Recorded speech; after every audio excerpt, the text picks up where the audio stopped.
Hello all, my name is Krishnag and welcome to my YouTube channel. So guys, today in this video we are actually going to see how we can actually do forecasting with the help of FbProphet library. Now guys, if you don't know about FbProphet, it is an open source library that has been provided by Facebook, so you can also search in this. It is a wonderful library for doing the forecasting and all. So this is basically the facebook.github.io. Here you can actually find out some of the explanation regarding it, but an amazing library altogether, and it is completely open source. You can use it for the forecasting purpose. So to begin with, what I'm going to do is, guys, first of all you need to install the FbProphet library. Try to install by writing pip install pystan, and then you have to write conda install -c conda -forge prophet. So this particular information will be given in this particular Jupyter notebook file, and this will be available in the GitHub link itself. So initially I will try to load this, and after loading it, you see that I'm having some airline passenger.csv file. So I'm just going to execute this and going to see the df.head. Now here I have some data set which has thousands of passengers over here, and this is basically my month column. Now if I go and see my df.tail, what I'm going to see over here is that, guys, let me just see df.head, and this is basically a df.tail, and here you can see that there's 144 record which is not having a proper value. So what we'll do is that we'll try to remove this, because since this is a bad data. So I can also do df.plot, and basically you can see that how a seasonal information is basically coming over here, right? It is increasing, the variance is increasing as we go ahead. So first of all, I'm just going to drop this particular column, row, because this is a bad data. Remember this point. And one more thing that I have to do is that, guys, right now the column names is basically months and thousands of passengers, right? We need to rename this column. The reason we need to rename this column is that because this FbProphet requires some different value with respect to this. So what we do is that we will be taking this column as ds and this particular column as y. Okay, so the FbProphet requires our date time column to be named as ds, and my output feature, that is the airline passenger, whatever feature it is, into y. So if I just go set this, and if I write df.head, you'll be able to see this particular value. Then I'm dropping this 144th row index because I don't require it, because that is a bad data altogether, and here you can see all my values over here. Now the next thing, guys, if you go and see this particular date, it is of an object type, that is of a string type. I will try to convert that into date time. So once we do this, df of, okay, it should not be date, it should be ds, because I changed the column name. So now if I go and see df.head, okay, so I could have used ds only, and probably I have also converted ds. So one more step what I can do is that basically drop date column, because I don't require it. So for that I will write date, but I think it will not be required. If you instead of in place, I'll just say axis is equal to 1. First of all, I have to provide the axis, and then provide the in place is equal to true. I think now it will be dropped, and now I'm just going to do df.head. Anyhow, this will not be required when you are executing from the notebook, so I'm going to remove that. Then this is again my df.tail. You can see this is pretty much important, guys. The column name, I have to specify the date time column as ds, and this is y. Now I'm going to import FbProphet, and from that I'm going to import this prophet class, and then here you can see a lot of inbuilt function inside this prophet class, which we are going to use in order to do the forecasting, right? So the first step, guys, we will be initializing the model. So here it is prophet is equal to model. I have initialized it. Again, if I go and see my df.columns, it is ds and y. Again I have actually assigned it, but it's not required over here, so let me just remove it quickly, so that I will not be requiring. Okay, so this is basically my df.head. Then what I do is that whatever I have initialized this particular prophet, which is my model, I'm going to just do fit on df. So here you can see that it is running prospect with seasonality. So it is saying that it has disabled weekly seasonality because it is not weekly seasonal, right? It is yearly seasonal. So here you can see that it is monthly seasonal, right? It is going up and down, up and down, up and down. And with respect to this, not monthly, sorry, yearly. So this is yearly season, and automatically it has determined, and it is basically saying that it is disabling the weekly seasonality and daily seasonality. So in short, it is taking the yearly seasonality. Now if you really want to check out whether it has done correctly or not, you can just write something like model dot component modes. If I execute this, here you can see that the additive term that is used is yearly, And probably one more feature is there, which is called as, let me just see this. Something will be there definitely. Components, make, holidays, features, seasonality, change points. I think, oh, plot components. So if I go and see this, okay, plot components is not there, I guess. This is not that specific feature, but I think there was something like daily seasonality. No. Mm, make seasonality features. No. So probably I'll just try to show you it, show to you that what kind of is there. But I think it was with C, I guess. So component modes, yeah. So this component modes has additive term as yearly and all. So what I will do now is that once I've fitted my model, I'll try to create future dates and future dates for the next 365 days. Now remember one thing, guys, if I go and show you my df.tail, right? df.tail is basically the last date is still 1960, right? And this make future data frames, what it will do, it will next create the next 365 days and it will append to this particular ds feature, so you can see that over here, once I execute this future dates, and the function that we are going to use is make underscore future underscore data frame. So once I execute this, if I go and see my future underscore dates dot tail, let me just show you dot tail. Now you'll be able to see that now I have data till 1961. That what it has done, whatever data I had till 1960, it has again appended 365 days on top of it. Now we are able to see 1961 till 1961 till this particular year, all the data is actually present. So the next 1 year, I'm going to make the prediction, and for that, this function we actually use to create the new dates itself. Pretty much easy. Otherwise, you can also do it manually with the help of Python code. Then what I'm doing is that I'm doing model.predict on this future dates. And finally, I will be able to see the predictions. The predictions that usually comes, guys, it has features like trend, y-hat lower, y-hat upper, trend lower, trend upper, additive terms, additive term lower, upper, yearly lower, and finally you'll be able to see that there will be something called as y-hat. This y-hat is basically the output feature.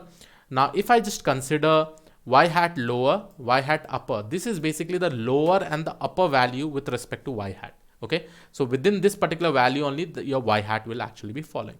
And these are some other properties that probably Facebook may be using in order to compute your y-hat.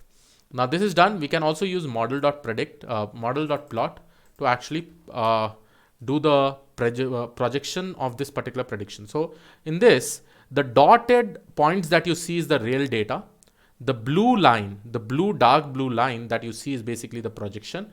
And this light blue space that you see, it is basically the trend space, right? So here, this point you can see is my future prediction over here, right? So for the next 1 year, this is basically the projection, and this looks pretty much good, okay? This looks pretty much good, but still we cannot just compare with respect to this. We also need to check with the help of cross validation how much accuracy we are getting, mean absolute error, mean squared error, that also we need to check.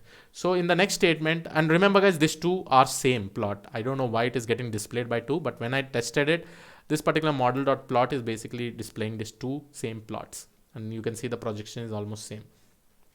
Now there is also something called as plot underscore components, and if you do these predictions, it will give you the trend and the weekly projections. Okay, so here you can see that the trend. So this is not weekly, this is yearly. Sorry, because here my seasonality is basically yearly. So if I go and execute this, so this trend says that as we go ahead in 1962, it is going to increase. The airlines passengers are going to take more and more, and they're going to join. They're going to go through the flights and all. And yearly, with respect to each and every month, this is basically the graph that is actually shown.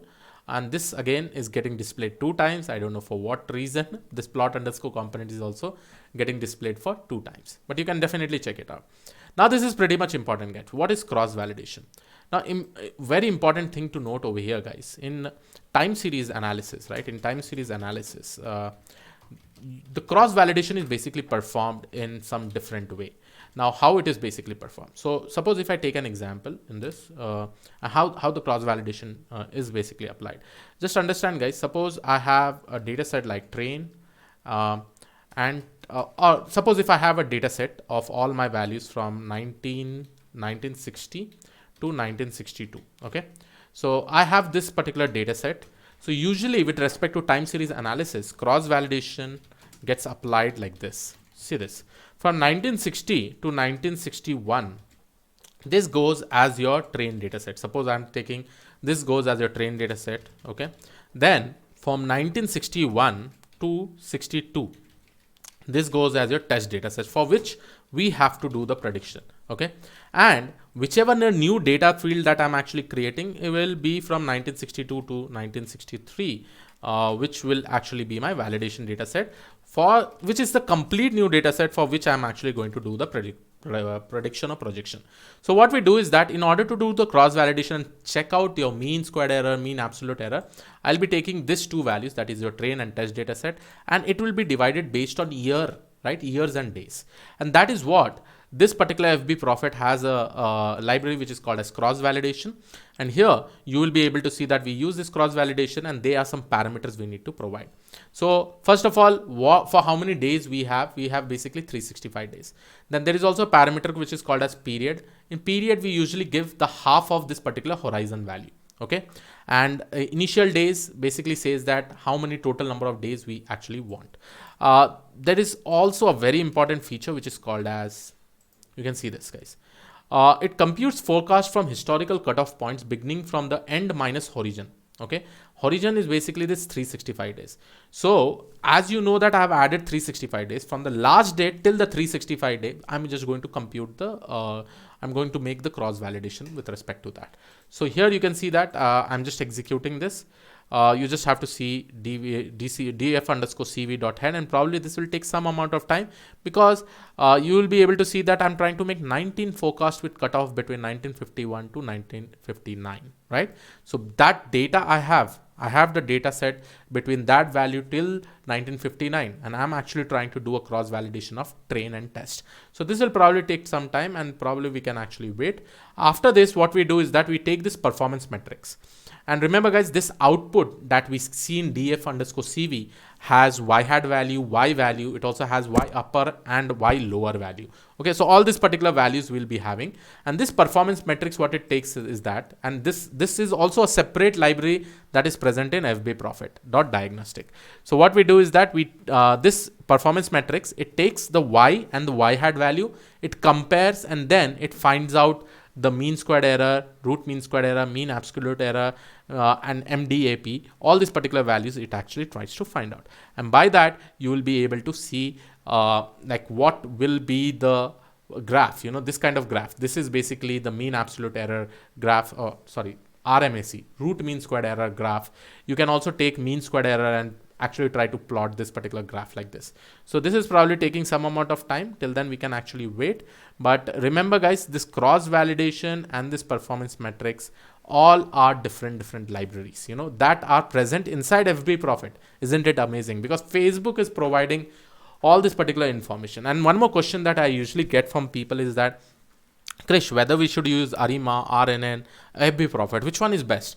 Guys, what I have seen is that FbProphet provides you very good results because it does that forecasting. It has a lot of parameters where you can actually check. So here, as I said that guys, df_cv.head, you're having y hat lower, upper, and y. So when your performance metrics is getting computed, they will take this y column and this y hat column. So guys, you can see that at 1951, this was your predicted value, this was your real value, right? At 1951 like this. So if I go and see my df.head, see this. I'll show you df.head, right? Inside this df.head, it has started from 1949. So that basically means that from 1949 to 1950, the data set went to the training data set, right? And for the test data set, which has actually started from 1951, we are doing the prediction. So this is the y, this is the y hat. And now what we are going to do is that we are going to give this df_cv over here inside the performance metrics. And this performance metrics in by default takes y hat and y from that, and it will then compute your parameters like MSE, RMSE, mean absolute error, and MDAP. Okay, so this is what it is there, and you can see that as soon as I execute this, here you can see 40 days, right? Horizon 40 days, and here we are getting all these particular values. And if I try to see df_p whole value, it will be showing with respect to 365 days, guys. All 365 records will be actually there, df_p. Now here, if I try to show you, see, till 365 days it will be available, right?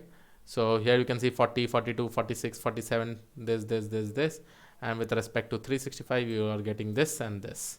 And finally, and one more thing that you have to note over here, guys, this coverage is basically probably this coverage, I think, no, not over here, yeah. So this coverage is basically the difference between the y-hat lower and y-hat upper. With respect to that, this particular coverage is getting calculated. And again, there is a different formula for that. That is what was said in the documentation page in the FbProphet. Now, let me just execute this df_p.head. But at amazing, this is how we can actually check it out. When we see the mean squared error, MSE, MAE, map and all, we are actually getting smaller values. But if we say mean squared error, it is a little bit bigger value. But with respect to this, we can also plot this particular value. So let me just plot with respect to root mean squared error, and this is how our trend looks like with respect to the error. And the main thing is that all the points that are scattered away, guys, it is in the middle of that particular point. So that basically means that this particular objective that we had to do was done in a pretty much better way. But an amazing library, because just imagine if I want to create the next data for the 365 days, which I was doing for Arima in one of my previous video.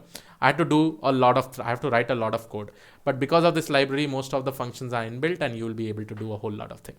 So yes, guys, just check out this particular material that I'll be giving in my GitHub. And yes, this was all about this particular video.